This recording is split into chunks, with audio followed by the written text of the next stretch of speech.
মোহাম্মদ মুজিবুর রহমান হচ্ছেন প্রবাসী একজন রাজনীতিবিদ। তিনি সম্প্রতি জাতীয় পার্টির মহাসচিবের কাছ থেকে প্রজ্ঞাপনের মাধ্যমে যুক্তরাজ্যের সমন্বয়কারী হিসেবে দায়িত্বপ্রাপ্ত হয়েছেন। আমার নাম মোহাম্মদ মুজিবুর রহমান। আমি জাতীয় পার্টির যুক্তরাজ্যের জন্মলগ্ন থেকে এগুলোর সাথে জড়িত। প্রথম যখন প্রতিষ্ঠা 1986-এ হয়, তখন আমি যুব সংগতির জেনারেল সেক্রেটারির দায়িত্ব পালন করি। তারপর মাননীয় পল্লীবন্ধু হোসেন মোহাম্মদ এরশাদ আমাকে জাতীয় পার্টির জেনারেল সেক্রেটারির দায়িত্ব দেন। সেই থেকে জাতীয় পার্টির সাথে ওতপ্রোতভাবে জড়িত। এর মধ্যে বিভিন্ন সময় বিভিন্ন দায়িত্ব পালন করেছি। যুক্তরাজ্য জাতীয় পার্টির সভাপতির দায়িত্ব পালন করেছি এবং ইউরোপিয়ান কোঅর্ডিনেটরের সমন্বয়কারীর দায়িত্ব পালন করেছি। সম্প্রতি একটি প্রজ্ঞাপনের মাধ্যমে আমাদের মাননীয় চেয়ারম্যান জনাব GM কাদের সাহেব এবং মহাসচিব জনাব মুজিবুল হক সুন্নু সাহেব আমাকে যুক্তরাজ্যের জাতীয় পার্টি সমন্বয়কের দায়িত্ব দিয়েছেন। এ প্রজ্ঞাপন রাজনীতিবিদ প্রবাসী এবং দেশে উন্নয়নের জন্য বিশেষ ভূমিকা রাখছেন।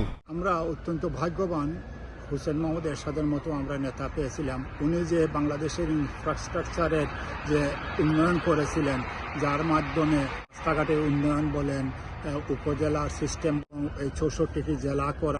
প্রবাসে এবং দেশে তার দেশীয় উন্নয়ন এবং সামাজিক, সাংস্কৃতিক এবং রাজনৈতিক উন্নয়নে আরও বিশেষ ভূমিকা পালন করবেন বলে তার এই পদাধিকার আরও উৎসাহিত করবে, এমনই প্রত্যাশা রেখেছেন জনাব মুজিবুর রহমান। আমি জাতীয় পার্টির একজন কর্মী হিসাবে আমি নিজকে ধন্য মনে করি। জাতীয় পার্টির মতো একটি সুন্দর দলের আমি মাঝে মধ্যে প্রতিনিধিত্ব করছি প্রবাসে, সেটা আমার সৌভাগ্যই আমি বলতে হয়। বিশেষ করে জাতীয় পার্টির নেতা হোসেন মোহাম্মদ এরশাদ আমাদের প্রবাসে আমাদেরকে দিয়েছেন অনেক কিছু। একমাত্র হোসেন মোহাম্মদ এরশাদই আমাদের প্রবাসীদেরকে উনি সরকার থেকে কিছু পয়সা দিয়ে বাংলাদেশ সেন্টারের মতন একটি সেন্টারকে প্লেন জামে মসজিদকে ফান্ড দিয়ে উনি আজকে প্রতিষ্ঠিত করে গেছেন।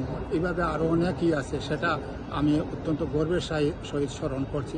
চৌধুরী মুরাদ, রূপালী বাংলাদেশ, লন্ডন।